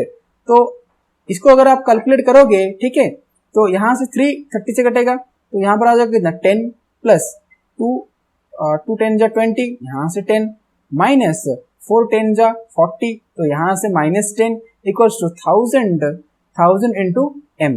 तो यहाँ से 10 प्लस 10 20 माइनस 10 ही आएगा, 10 इंटू 1000 इंटू m। तो यहाँ से अगर आप मोलैरिटी को कैलकुलेट करोगे, तो मोलैरिटी क्या आ जाएगा गाइस, 10/1000, मतलब आपका आ जाएगा 0.01 मोलर आपका कंसेंट्रेशन आ गया। अगर आपका यहाँ पर 0.01 आ गया, अगर आप यहाँ से कैलकुलेट करोगे, अगर आपका मोलैरिटी 0.01 आ रहा है, तो यहाँ पर आपका पीएच क्या आएगा, ठीक है, आपका पीएच सोल्यूशन का क्या आएगा। तो पीएच की कैलकुलेशन करने के लिए आपको यहाँ पर पता है मोलैरिटी मतलब क्या रहता है, आपका कंसेंट्रेशन ही तो है। तो अगर आपका यहाँ पर कंसेंट्रेशन जो है, जो मोलैरिटी जो है, इसकी वैल्यू अगर 0.01 है, तो ऑब्वियस सी बात है जो एसिडिटी जो बच गया है, इसमें H प्लस की जो कंसेंट्रेशन है वही आपका 0.01 प्रेजेंट है। अभी H प्लस की कंसेंट्रेशन अगर आपको मिल गया, तो सिंपल है कि पीएच क्या होता है, minus log of H plus की कंसेंट्रेशन होता है, ठीक है। तो बस यहाँ से आप वैल्यू पुट कर लीजिए, आपको आंसर मिल जाएगा, that is pH equals to minus log 0.01। इसको आप कैलकुलेट कर ली, मतलब कि करिएगा साइंटिफिक कैलकुलेटर में, देन आपका यहाँ पर pH की जो वैल्यू है आपका आ जाएगा 2। तो pH आपका जो रिजल्टिंग सोल्यूशन का जो pH है ना, pH आपका 2 है, ऑप्शन 4, ठीक है। ओके, नेक्स्ट क्वेश्चन में मूव करते हैं। Question number 37, an aqueous solution containing 6.5 gram of NaCl up to 90% purity was subjected to electrolysis. After the complete electrolysis, the solution was evaporated to get solid sodium hydroxide. The volume of 1 molar acetic acid required to neutralize sodium hydroxide obtained above is, मतलब कि question आपको simple कह रहा है, आपके पास 6.5 ग्राम का NaCl है जिसमें 90% प्यूरिटी है। अभी उसको आप क्या कर रहे हो कि आप उसको इलेक्ट्रोलिसिस कर रहे हो। तो इलेक्ट्रोलिसिस करने के बाद आपको सोडियम हाइड्रोक्साइड मिल रहा है, कौन सा, सॉलिड सोडियम हाइड्रोक्साइड मिल रहा है। अभी सॉलिड सोडियम हाइड्रोक्साइड जितना मिल रहा है उसको न्यूट्रलाइज करने के लिए कितने वॉल्यूम ऑफ एसिटिक एसिड आपको चाहिए, कितने volume of 1 molar acetic acid आपको चाहिए, आपको ये कैलकुलेट करके देना है। चलिए इसका एक ट्रिक्स में हम कैलकुलेशन करते हैं शॉर्ट में फटाफट, ठीक है। ओके चलिए स्टार्ट करते हैं। देखिए आपको गिवन है 6.5 ग्राम ऑफ NaCl जिसमें प्यूरिटी कितना है, 90% ही प्यूरिटी है। मतलब ये जो 6.5 ग्राम की जो सैंपल है ना, इसमें आपका पूरा का पूरा 6.5 ग्राम का NaCl नहीं है, इसमें जो 6.5 ग्राम का 90% वैल्यू जितना होगा उतना ही आपका क्या है, NaCl प्रेजेंट है। मतलब कि बाकी जो 10% है वो इम्प्योर है, इम्प्यूरिटीज है, मतलब कि 90% ही आपका NaCl है। तो यहां से अगर हम 90% NaCl को कैलकुलेट करेंगे जो 6.5 ग्राम में से, तो ये क्या आ जाएगा 6.5। ओके ये तो सिंपल कैलकुलेशन आपको आता होगा, 6.5 इंटू 0.90, ठीक है। जब आप 0.90 आप कैलकुलेट करोगे तो आपको यहाँ पर आ जाएगा 5.85 ग्राम। मतलब ये जो 5.85 ग्राम है ना जी, ये 5.8 ग्राम आपका 6.5 ग्राम का 90% है। मतलब कि ये 6.5 ग्राम में से ये 5.8 ग्राम जो मतलब की जो वैल्यू है, इतने का आपका NaCl प्रेजेंट है। बाकी जो रेस्ट है वो इम्प्योरिटी है। तो हमें तो इम्प्योरिटी से मतलब ही नहीं है, हमें NaCl का ही डाटा चाहिए क्योंकि हम NaCl का ही इलेक्ट्रोलिसिस करेंगे। ओके अगर हम यहाँ से नंबर ऑफ इक्विवेलेंस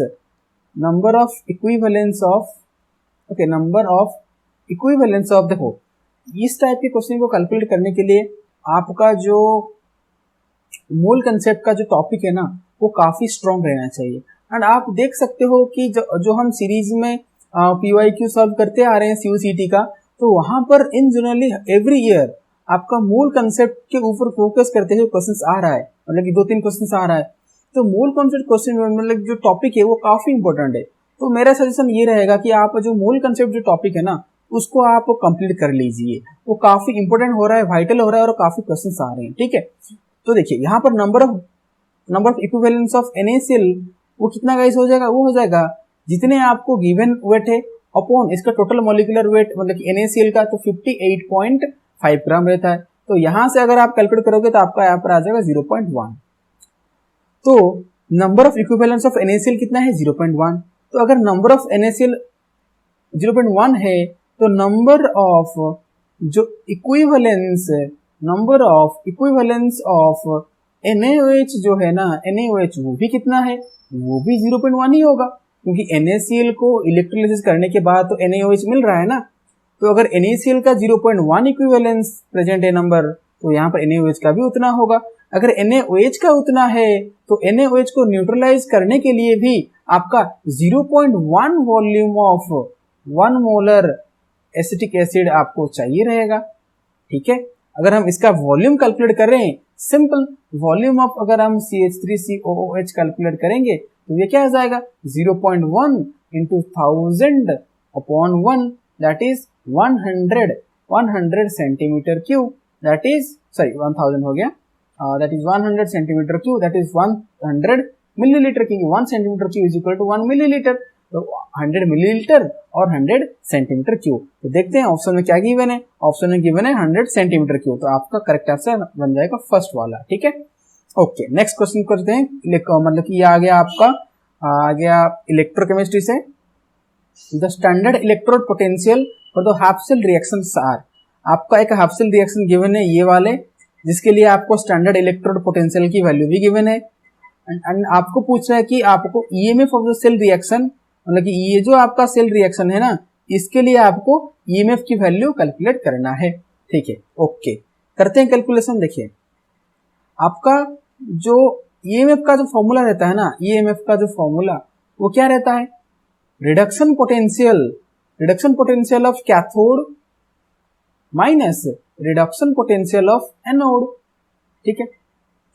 अभी यहां पर जो रिएक्शन हो रहा है वो क्या हो रहा है, Fe2 plus Zn, okay reaction क्या हो रहा है, that is Fe2 plus, okay Fe2 plus zinc gives rise to Zn2 plus Fe।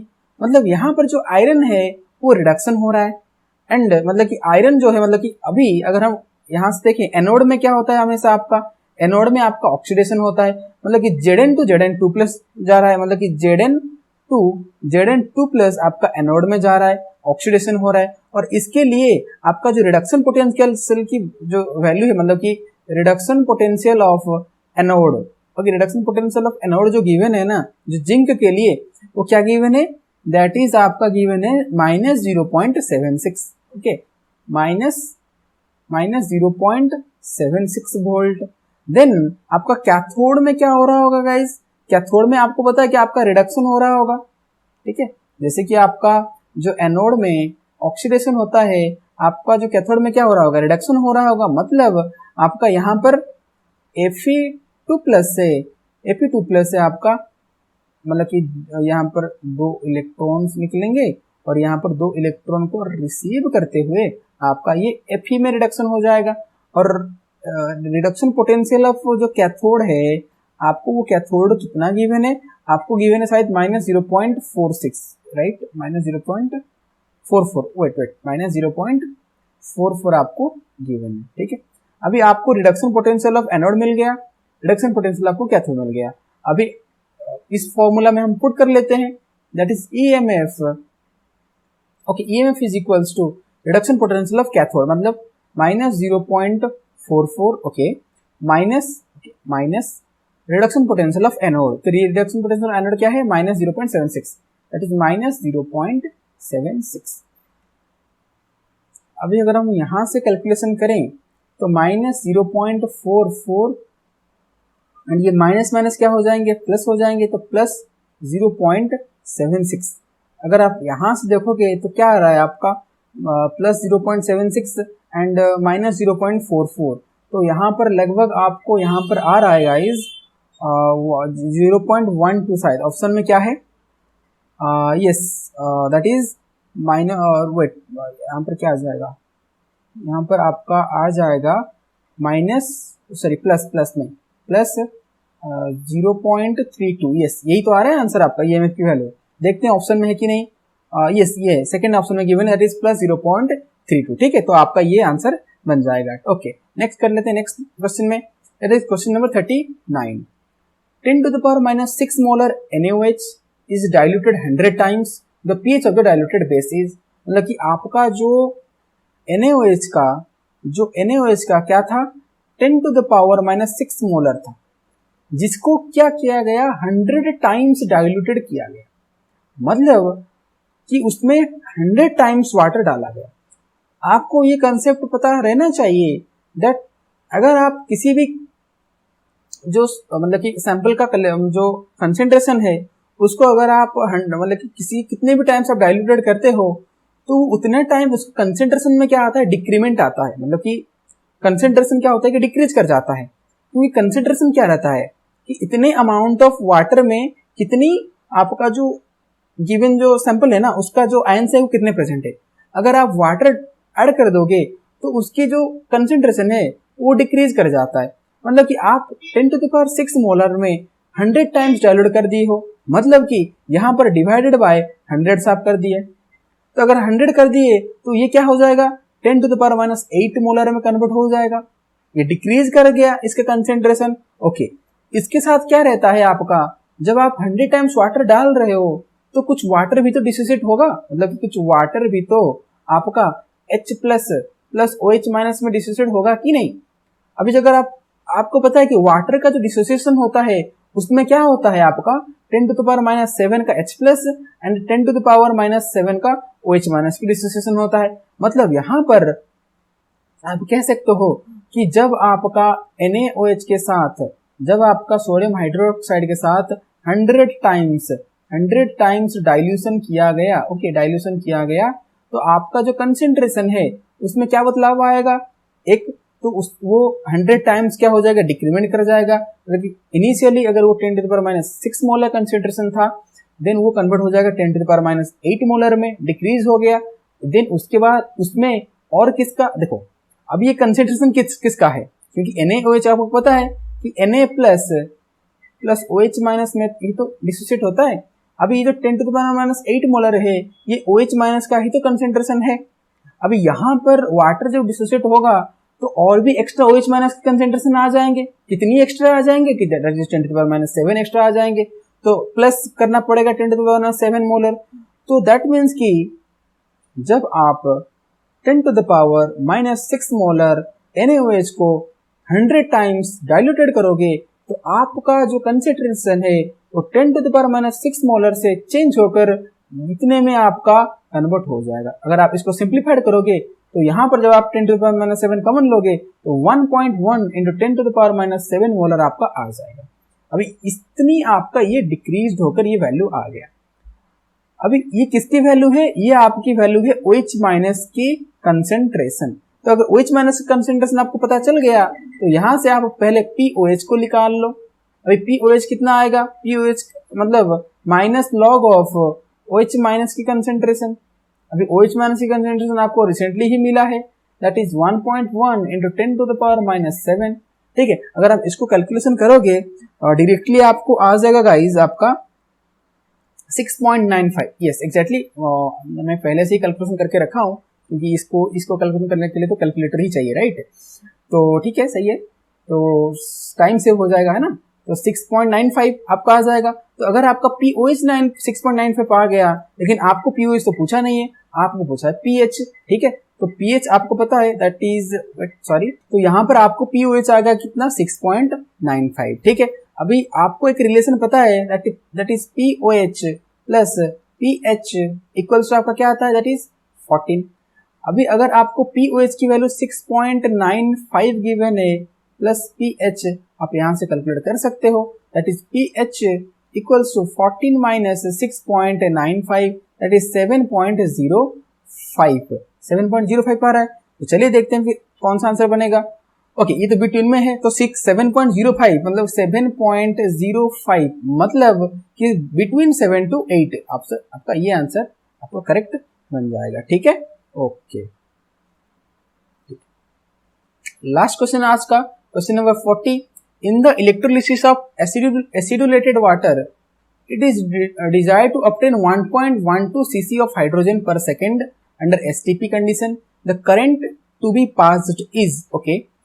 मतलब कि आपको ये बोल रहा है कि जब आप 1.12 cc का मतलब कि 1.12 cc मतलब 1.12 मिलीलीटर, जब आप 1.12 मिलीलीटर का हाइड्रोजन पर सेकेंड पास करोगे under standard temperature and pressure STP condition, तो उसको जब आप इलेक्ट्रोलिसिस करोगे, मतलब कि जब आप इलेक्ट्रोलिसिस करोगे एंड इलेक्ट्रोलिसिस करने के बाद आपको ये इतने अमाउंट मतलब कि 1.12 ml का हाइड्रोजन पर सेकेंड आपको ऑब्टेन करने के लिए कितना आपको करंट जो है ना वो पास करना पड़ेगा।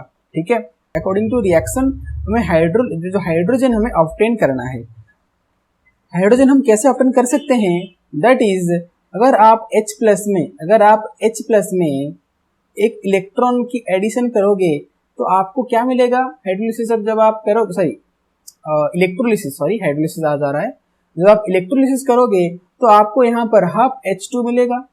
हाफ H2 मतलब कि 0.5 मोल आपको H2 मिलेगा। मतलब कि आपको 0.5 मोल H2 पाने के लिए, मतलब कि 0.5 मोल ऑफ H2 आपको ऑब्टेन करने के लिए आपको 1 इलेक्ट्रॉन की एडिशन लग रहा है।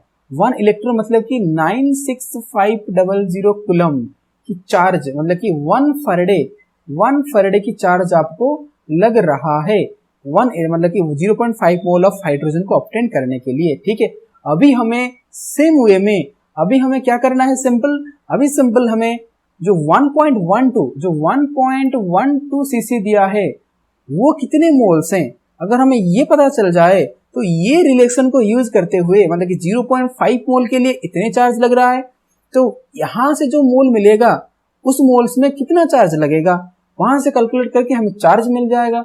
जब हमें चार्ज मिल जाएगा तो हम वहां से बहुत ही आसानी से करंट को कैलकुलेशन कर सकते हैं। देखिए अभी आप यहां से देखिए, अभी हमें क्या गिवन है? That is 1.12 CC. ओके, मतलब कि 1.12 मिलीलीटर। ठीक है, 1.12 ml आपको गिवन है। एंड आपको पता है STP में क्या कंडीशन क्या गिवन था? कंडीशन आपको गिवन था that is standard temperature and pressure STP में। एंड एसटीपी में गाइस होता क्या है कि आपका जो वन मोल में आपका कितने वॉल्यूम्स प्रेजेंट रहता है, that is 22.4 litre, that is 22400 millilitre, इतने वॉल्यूम्स आपके प्रेजेंट रहते हैं, ठीक है। एंड आपको यहाँ पर 1.12 सीसी गिवन है, ठीक है, 1.12 सीसी ही गिवन है, मतलब कि आपको यहाँ पर हम यह कह सकते हैं दैट इज 22400 ml के लिए आपका 1 मोल है। सो वैसे ही आपका 1.12 ml के लिए कितने मोल्स होंगे, 1.12 के लिए आपका 1/22400 इंटू 1.12, मतलब कि 1.12 अपॉन 22400, ठीक है। तो गाइज यहाँ से आपको ये मिल गया दैट इज 1.12 अपॉन 22400 मोल्स, ठीक है। मतलब कि 1.1 सीसी है 1.12 ml में आपका 1.12 अपॉन 22400 मोल्स आपके प्रेजेंट है। तो हमें मोल्स मिल गया। अभी हमारा कैलकुलेशन सिंपल हो गया, दैट इज आपको पता है कि हमने यहाँ पर इनिशियली देखा था दैट इज 0.5 मोल के लिए, मतलब कि हाफ मोल के लिए आपका चार्ज कितना लग रहा है कि 96500 कूलम्ब। अभी आपको यहाँ से 1 मोल के लिए कितना लगेगा, 1 मोल के लिए 96500 इंटू 2 लगेगा, क्योंकि हाफ मतलब 2 टाइम्स हो जाएगा, हाफ के लिए इतना लग रहा था तो 1 के लिए 2 टाइम्स हो जाएगा। देन हमें कैलकुलेट करना है 1.12 अपॉन 22400 मोल्स के लिए कितना लगेगा, that is 96500 into 2 upon 1.12 sorry इसमें तो मल्टीप्लाई करना है हमें, तो इंटू 1.12 अपॉन 22400, ये आपको कैलकुलेट करना है। जब आप इसको कैलकुलेशन कर दोगे तो आपका गाइस क्या आ जाएगा, आपका आ जाएगा 9.65 कूलम आपका आ जाएगा, ठीक है। ये आपका गाइस क्या आ गया, ये आपका चार्ज आ गया। एंड आपको एक रिलेशन पता है that charge is equals to current into time, अभी चार्ज आपको क्या गिवन है 9.65, ठीक है। यहां से आपको करंट कैलकुलेशन करना है एंड टाइम में आपको क्या गिवन है 1 सेकेंड। अगर आप यहां से जो करंट है वो कैलकुलेट करोगे तो 9.65 upon 1 second equal to 9.65 and जो करंट का जो यूनिट होता है वो एम्पियर होता है। तो गाइज आपका यहां से आंसर बन जाएगा 9.65 एम्पियर। तो हमारा अकॉर्डिंग टू ऑप्शन हमारा सही ऑप्शन बन जाएगा 4th नंबर ऑप्शन 9.65 एम्पियर, ठीक है। तो आई होप कि आपको ये जो सेकंड जो 20 क्वेश्चंस थे फ्रॉम क्वेश्चन नंबर 21 से लेकर क्वेश्चन नंबर 40 तक ये आपको क्लियर हो गए होंगे, ठीक है। एंड काफी डिटेल्स में हमने आज डिस्कशन कर लिया होगा, ठीक है। तो all the best for your preparation, आप अच्छे से प्रिपरेशन करते रहिए गाइज। तो पार्ट 3 में हम लास्ट 20 क्वेश्चन को डिस्कशन करते हुए हम ये जो 2009 पेपर को वाइंड अप कर लेंगे, ठीक है। तो तब तक के लिए गाइज ऑल द बेस्ट।